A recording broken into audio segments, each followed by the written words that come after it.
রাখি এই যে যমুনা খাল, খাল হচ্ছে কি, খাল এবং নদী এগুলা হচ্ছে মানুষের প্রাণ।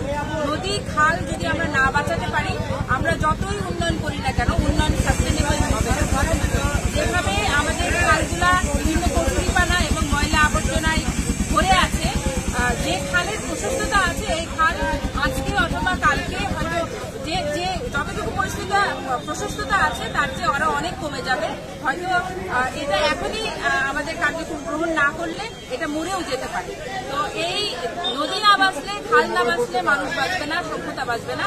তারই তাড়নায় আমরা অনুপ্রাণিত হয়ে শ্যামনগরবাসী সকলের সহযোগিতায়, সকল রাজনৈতিক নেতৃবৃন্দ, সকল স্তরের মানুষ, স্কাউট ছিল এখানে, সাংবাদিকগণ ছিল, সকল কর্মকর্তা কর্মচারী, সকলের সম্মিলিত প্রচেষ্টায় আমরা খাল পরিষ্কারে নেমেছি।